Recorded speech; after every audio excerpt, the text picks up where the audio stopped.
2023 ಮತ್ತು 2024ನೇ ಸಾಲಿನಲ್ಲಿ ಪಡಿತರ ಚೀಟಿಯನ್ನು ತಿದ್ದುಪಡಿ ಮಾಡಿಸಿದಂತಹ ರಾಜ್ಯದ ಎಲ್ಲಾ ಮಹಿಳೆಯರು ಮತ್ತು ಗ್ರಾಹಕರಿಗೆ ಮೂಲಕ ತಿಳಿಯಪಡಿಸುವುದೇನೆಂದರೆ 2024ನೇ ಸಾಲಿನ ಆಹಾರ ಮತ್ತು ನಾಗರಿಕ ಸರಬರಾಜು ಇಲಾಖೆಯಿಂದ ತಿದ್ದುಪಡಿ ಮಾಡಿಕೊಂಡಿರುವಂತಹ ರೇಷನ್ ಕಾರ್ಡಿನ ಸ್ಟೇಟಸ್ ಪರಿಚಯಿಸಿದ್ದು ನೀವು ಸುಲಭವಾಗಿ ಮೊಬೈಲ್ನ ಮುಖಾಂತರ ಸ್ಟೇಟಸ್ ಅನ್ನು ತೆಗೆದುಕೊಳ್ಳಬಹುದಾಗಿದೆ. ಇದಕ್ಕೆ ನೀವು ನಿಮ್ಮ ಪಡಿತರ ಚೀಟಿಯಲ್ಲಿರುವಂತಹ ಸಂಖ್ಯೆಯನ್ನು ಬಳಸಿ ಮತ್ತು ನೀವು ತಿದ್ದುಪಡಿ ಮಾಡಿಸಿದಂತಹ ಸಮಯದಲ್ಲಿ ನೀಡಿದಂತಹ ನಂಬರನ್ನು ನಮೂದಿಸಿ. ನೀವು ತಿದ್ದುಪಡಿ ಮಾಡಿಸಿದ ಹೆಸರು, ವಿಳಾಸ, ಯಜಮಾನ ಅಥವಾ ಯಜಮಾನಿ ಹೆಸರು, ವಿಳಾಸ, ಮೊಬೈಲ್ ಸಂಖ್ಯೆ ಇವೆಲ್ಲವನ್ನೂ ತಿದ್ದುಪಡಿಯಾಗಿದೆಯಾ ಇಲ್ಲ ಎಂದು ನೀವು ಮೊಬೈಲ್ ಮೂಲಕ ಸುಲಭವಾಗಿ ತಿಳಿದುಕೊಳ್ಳಬಹುದು. ರೇಷನ್ ಕಾರ್ಡ್ ತಿದ್ದುಪಡಿ ಒಂದು ಬಹುಮುಖ್ಯ ಪಾತ್ರ ವಹಿಸಲಾಯಿತು.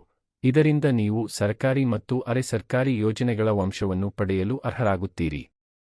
ಅಲ್ಲದೆ ಆಧಾರ್ ಕಾರ್ಡ್ ಮತ್ತು ಬ್ಯಾಂಕ್ ಪಾಸ್ಬುಕ್ ಖಾತೆಗಳಿಗೆ ಆಧಾರ್ ಕಾರ್ಡ್ ಹಾಗೂ ಪಾನ್ ಕಾರ್ಡ್ಗಳಲ್ಲಿ ಹೆಸರು, ವಿಳಾಸ, ಗಂಡನ ಹೆಸರು, ತಂದೆ ಹೆಸರು, ಮನೆಯ ವಿಳಾಸ, ನಿವಾಸ ವಿಳಾಸ ಎಲ್ಲವೂ ಒಂದೇ ಸಮನಾಗಿರಬೇಕಾಗುತ್ತದೆ.